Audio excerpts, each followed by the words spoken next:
Well, hello there and welcome back. My name is Sydney and I am your gut health coach. And today I'm going to share with you the link between allergies and gut health. Let's move on. So, the onset of allergy season. I'm not sure what time of the year it is for you right now as you're watching this, but for me, as I'm recording, it is August and it's just on the brink of another strong rush of allergy season. And soon, some of you are going to start feeling it too. And so, it's that time of the year where your nose kind of starts tingling and dripping, and your eyes get really watery and itchy, and you can't stop sneezing. Sometimes there's a little tickle in your cough. You're just full of exhaustion. You're just tired all the time, and you don't know why.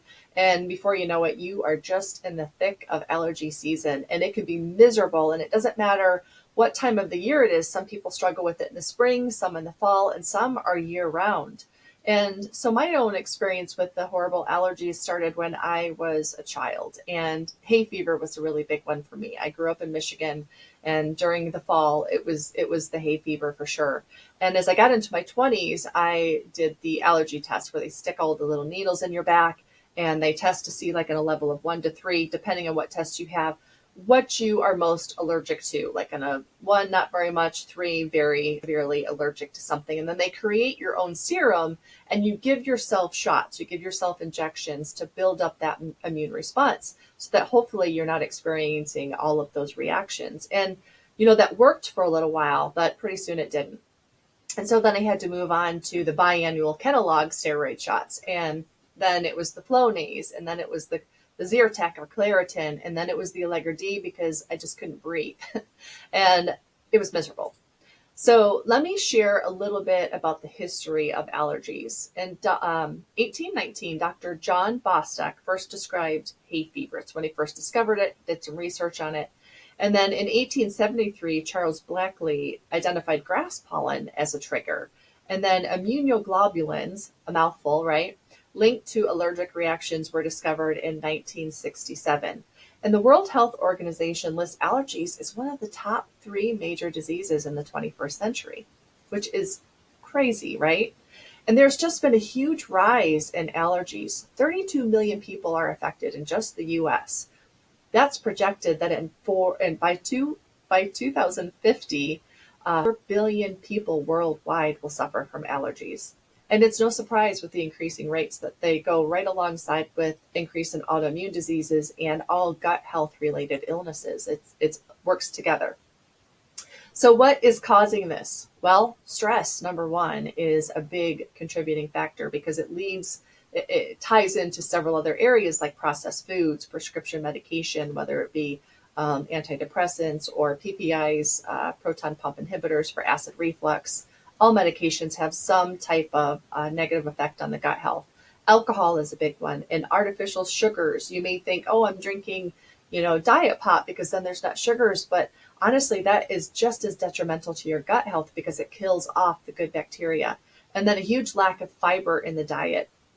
And then also, interestingly enough, an increase in C-section deliveries, which I'll go a little bit more in depth here in a few minutes. Now, the overuse and misuse of antibiotics kills off the good bacteria, and that is super common too. A few things to understand is when you take one round of antibiotics, it can take up to a year for the gut, even with intentional healing, to get back into a good balance because it kills off the good as well as the bad. And if you have a virus, like let's say influenza, or you have, the common cold, and you go into the doctor because you just want some relief, an antibiotic, unless something has turned into a bacterial infection, the antibiotic is not going to help you. Oftentimes people are misled because they think, oh, that it did help me because I started feeling better.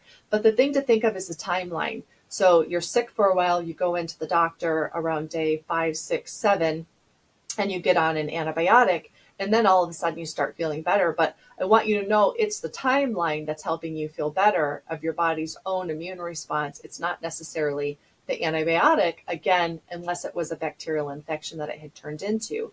Because a typical life cycle of a virus is anywhere between 7 days to 14 days. So when you're taking that antibiotic at, day 5, 6, 7, it's not the antibiotic that's working. It's just your body doing what it naturally is designed to do, and that's to fight off that virus. A couple other things to consider would be the sedentary lifestyle that we typically live with technology. We are just sitting all the time. We have too many conveniences anymore. And, we'll binge watch Netflix for an entire day instead of getting out into the fresh air. Environmental toxins are a big thing as well. Not only what we see or what we feel outside with like fertilizers and pesticides, different sprays, but it's also what we eat and what we put on our body. It's our lotions, it's the fragrances that we have in our home, it's the perfume that we wear. All of those can create issues with our gut health. And then there's reactions to food sensitivities and intolerance that also can contribute to the gut issues. And then things like a persistent infection or the chronic gut disease, eventually it's going to lead to something like an IBS or IBD, and that damages the gut lining and really disrupts overall health. We live in such a fast-paced society, and I get it. Sometimes we have to eat fast food, right? Because we're busy, we're going from this sport to another sport with the kids, or we're tired and we're exhausted and we're stressed out. So we're just going to run through and grab something quick to eat. And all of those things actually create issues in our gut health because they lack fiber and they're packed full of processed ingredients, artificial. So now I want to go over just the three main differences in allergies. So oftentimes we'll just say we're allergic, and it's kind of like a blanketed term, but there's three different categories that we want to take a look at. And the first is allergic reactions, allergies. And those are things with an immediate response, immediate reaction that's typically a harmless substance, but can be very harmful for those with the true allergy. Oftentimes, allergies, true allergies, are something that a person is born with. It's not something that they grow into. Now, that is common, or it is possible, but most true allergies you are born with. Peanuts, tree nuts, milk, eggs, fish, shellfish, soy, wheat, those are kind of examples of that. Whereas, I could have peanuts and be totally fine. I can eat a handful of peanuts and not have any issues. Where somebody else with a true peanut allergy, it could be life-threatening for them. So that's what allergies. Now, the next would be sensitivities. And this is more of a delayed immune response. So it causes very vague symptoms. And oftentimes it can take weeks before you feel anything, and sometimes you don't ever feel anything. But what happens is it causes a long-term inflammation in the body. And though it happens very slowly, it can lead to more severe issues down the road. And like with these sensitivities, those could also be things like eggs and milk and tree nuts. Now, that immunoglobulin test, there are different ones out there. And so talk with your physician about that or do some research for yourself. But those can be beneficial, especially if you feel like something's not quite right. And because there's a delayed response from the time that you ingest it to the time that you feel anything or you don't feel anything much at all, it's really difficult to pinpoint what foods you are sensitive to. So that's where those tests can come in handy, is it can give you an idea based off of your blood test what foods are triggering, which of those proteins are triggering and causing a flare or an inflammation in the body. And then lastly would be intolerances, and that is more of an enzyme deficiency that causes digestion difficulties. So a super common one would be lactose and gluten. And other ones would be fructose or soy, caffeine, especially artificial caffeines, food dyes, and any type of additives. Now, I know for myself, lactose was an issue for a long time. I actually had to take the little lactate pills if I wanted to have any ice cream or milk or anything like that, because I would have such severe a gassy stomach and bloating. It was miserable and very, very painful. Now, my daughter, my littlest, she is extremely intolerant to food dyes, and it could be something that she grows out of, but it's just her body doesn't create the enzymes to kind of attack and take care of those food dyes. And really, food dyes really aren't even necessary. There is no nutritional value in a food dye. The only reason why we have food dyes in our products is to make it more appealing for us, and so that we want to eat it. It's a marketing tool. If you take a look at ingredients over in other countries, food dyes are banned. And oftentimes they'll use more natural substances like a beet or a raspberry or spirulina or turmeric to get the true color of, if they want to have, colorful foods and packaging. So the importance of gut health it is absolutely imperative. It is the control center for so many systems, if not all of the systems in our body. And since 70% or more of the immune system cells are inside of our gut, maintaining that gut health is one of our best tools for just having amazing health and feeling good and making it through the cold and flu season. An unhealthy gut can definitely make allergies and bloating and chronic infections just so much worse. And a dysbiosis, again, dysbiosis is imbalance of gut bacteria. So the gut is made of viruses, and it's made of good bacteria, bad bacteria, fungus, cells, and it's an amazing creation, an amazing ecosystem, but it can get out of whack and go back to, the stress and the lack of sleep and the poor diet and the lack of fiber. Good bacteria loves to have fiber. The fiber comes through the digestive tract. It kind of ferments a little bit, and that's what feeds that good bacteria to make it stronger and to make it multiply. And the processed foods, prescription drugs, and sugars, alcohols especially, those feed and help multiply the bad bacteria. So it isn't that we have bad and we need to get rid of it. It's the combination, it's the balance between all of them that we need to support inside the gut so that we have homeostasis, if you may. So now we're going to talk a little bit about the C-sections. Studies are finding that infants with gut health and balance, it affects them their entire life. That first entry into the world, the first dose of the mama's microbiome is super important. And what we're finding is that babies that have C-sections that are not able to get that first dose of really commensal, good, strong, foundational bacteria, you miss that chance. And it can lead to allergies. The most common ones are asthma and food allergies. So it's very interesting when I talk with clients and I say, were you a C-section baby? If they say yes, and they're having a lot of issues, it doesn't really surprise me. And oftentimes people with specific things that they're struggling with, even as an adult, I can trace back to if they were a C-section baby or if they were on a lot of antibiotics as a child. And this is why vaginal births are just the best if possible. They really help to establish a healthy microbiome. And C-sections in the last few years are up 32%. And part of this is safety. And absolutely, there's zero shame for mamas that have a C-section when it's needed for the safety of the mom and baby, because ultimately that's what we want, right? That is the goal, is a safe delivery. But unfortunately, doctors are becoming more open to the idea of scheduling a C-section, whether it be for their schedule so that they know when it's going to happen and they can get it in their calendar, or if it's just for the convenience of the mom saying, hey, I'd really like to have my baby on this date. I don't want to have them around here. And unfortunately, it's becoming more and more common, and it is setting our babies up for a lifelong of potential. There is a new technique, a new protocol, especially very common overseas, but called vaginal seeding. And I know it kind of sounds weird, and it's not very common in the U.S., but it is starting to make some ground. There's some issues with the possibility of bacteria being transmitted to the babies. If there's any type of STD or any type of like hepatitis B or anything like that, you have to use the pros versus the cons, the risk versus reward. But we are seeing that start to happen in more of the natural, holistic, the integrative health doctors are suggesting that, or home births. And so what it is the vaginal area is swabbed, or there is a cloth that is inserted inside the mama. And then when the baby is born, immediately they're wiped all over so that bacteria, that microbiome is given to the baby initially. Now, because it is kind of unconventional, it's not super popular right now, things that you can do if that's something you're not open to, if the doctor isn't, is definitely skin to skin. We have a microbiome all over our skin. And so that skin to skin touch with the baby as much as possible, especially in the first beginning hours, is super important. And then also breastfeeding, because that can transmit.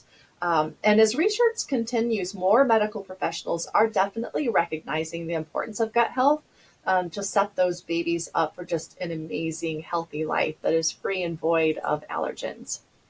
So what do we do? What are some tips for gut health? Because we want a healthy gut for so many reasons, but today we're just talking about allergies and our immune system. So a couple things definitely is our diet. You've got to cut out the processed foods and sugars as much as possible and try to get back to focusing on just whole foods. If it swam through the water, if it flies through the air, if it walks the ground, if it grows up, those are all good things that God gave us. We want to get back to those. Opting for organic, or even if that's not possible, when it's time for the farmer's market, going down and getting some fresh produce from your local farmer's market is amazing, because even if they spray it with fertilizers or they spray it with pesticides, it's still a very minimal amount compared to what a commercial brand sprays their fields at.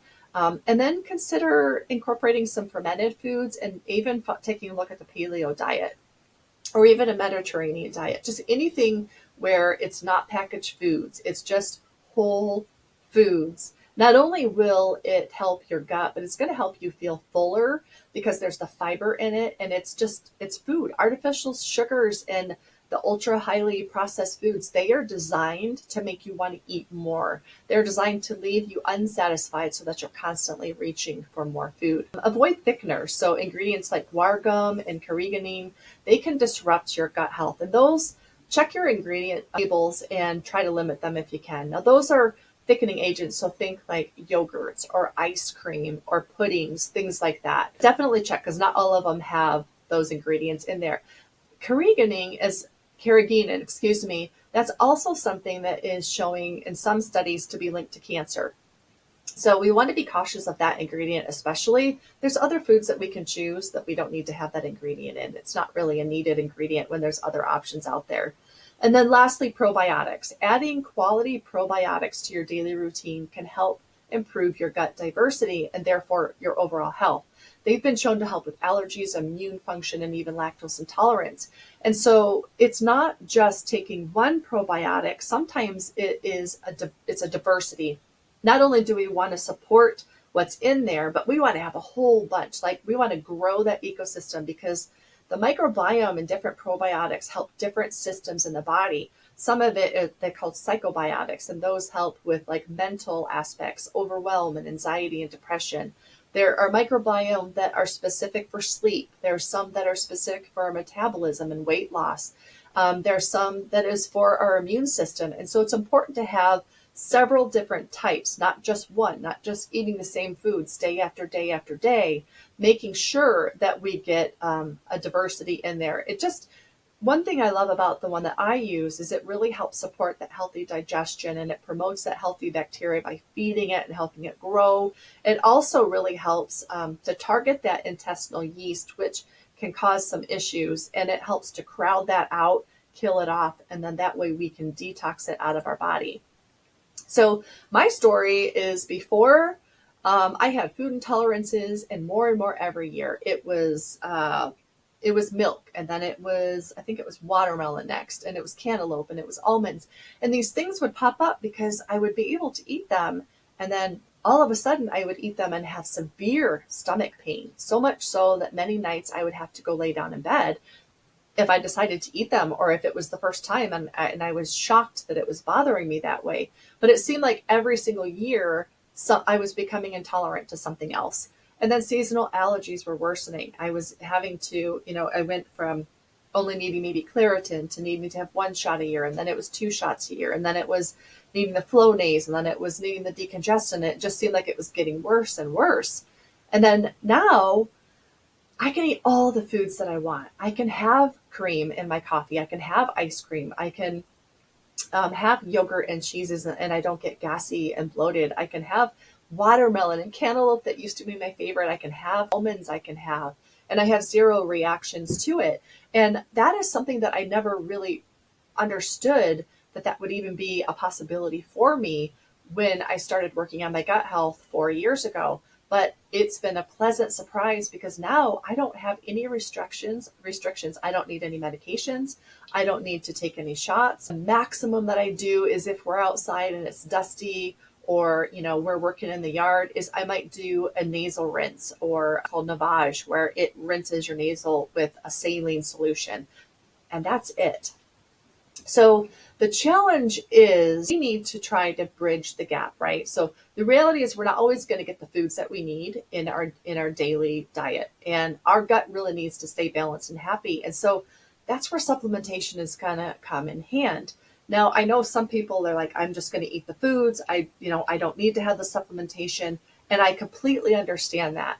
But what I have seen and what I have experienced myself, and then what I see in clients that I work with, is we are just in a nutritionally depleted world right now. The foods that we used to eat do not have the same nutritional uh, denseness as they used to, because we're overproducing so much in the farming agriculture. And so we're not getting what we need. And that is evident with, again, the increase in gut health issues, even for people that eat relatively clean. So supplements absolutely can bridge the gap. It's supplements do not, I don't want to say that they fix or 100% heal everything, but it's filling in the gaps of where we can't get it, even with a good nutrition, with a good diet. Now, I eat fairly well. We eat almost all natural foods. I cook meals for my family. Everything is organic if possible, or farmers market. We eat, we raise our own beef, but still we need to fill in the gaps. I'm busy, and sometimes we can't eat. I don't eat 6, 7 servings of fruits and vegetables that we need to eat, that I need to eat. So that's where supplements come in. And I can tell you, in 4 years' time, I feel the difference. I feel the difference of when I am supplementing for my body as opposed to when I wasn't. And so, supplements help support your gut with a wide range of beneficial probiotics and enzymes that can help break down that food in your stomach so that you can absorb the nutrition. And it helps to maintain that healthy gut by it's seeding the gut, and then it's feeding the gut the good bacteria to help crowd out the excess bad, and killing off that excess yeast that yeast can cause issues like headaches, bloating, constipation. And one of the top ones for me, especially, and a lot of clients I deal with, was cravings for foods that you really don't want, cravings for sugars and artificial stuff. And so we want to create a diversity, and this is what's in my personal tool belt, and what I help other clients with is weed, seed, and feed the gut. It's both with prebiotics and probiotics. And so as you can see, when I talk about creating a diversity, it's more than just one strain of probiotic, okay? It's more than just eating one yogurt a day. As you can see, there's several different probiotics and prebiotics bacteria. It's what helps keep them happy, helps keep them growing and multiplying. And then the probiotics are kind of a transient type thing. So they go through, they do what they need to do, and then they go out of the body. They kind of help support, and then they go out of the body. But they're super important because it helps support that ecosystem, right? That microbiome in the gut. And so that's why we need to take them every day. Now, a probiotic is something that I would increase. So if I feel a cold coming on, or if it may be getting closer to allergy season, I will bump up my probio, because I know that my gut is going to be under attack a little bit more if I have a cold coming on. So I will bump up that probio. And then the vital biome that I use daily, that has 2 strains in it. And I'm not going to say them because they're complicated to say anyways, but there are 2 strains called psychobiotics. So remember, some of those are specifically designed to help support mental health, which would be anxiety, overwhelm, depression. And the vital biome itself, I cannot promise this for everybody, but it has enabled me to get off of depression medicine that I was on for years, like 7, 10 years, and also anxiety medication and measures. And instead of just feeling that blah, I feel great every day. I don't have days where I just feel blah and gloomy and sad for no reason. So I just, thank you for sharing your time with me. Thanks for joining me and learning about the connection between gut health and allergies. I really do hope that you found this information just super helpful and empowering, that there are some things holistically and naturally you can do, and that there's hope that you can work through these allergy seasons and maybe get yourself to a point where they're not as miserable. And just remember, taking care of your gut can lead to such significant improvements in your overall health and your well-being, and it really doesn't have to be that difficult. So feel free to reach out to me with any questions that you have, or you can learn how you and I can work more one-on-one together and work through some challenges that are very specific and unique for you. Follow me on social media for more tips on living a healthier, more holistic life. And these are just ways that you can get in touch with me and connect. I'm on Instagram. You're welcome to text me. You're welcome to connect with me on Facebook. And don't forget to hit subscribe, where I share almost weekly, if not a couple times a month. I'm not super consistent yet on it, but I share more about gut health because it's been so life-changing for me, and I really want it to be life-changing for you too. And I just thank you for your time. Like I said, don't forget to hit subscribe and check out my other videos. I just recently did one on the link between gut health and acid reflux and why PPIs, proton pump inhibitors, may not be the best choice for you. Take care.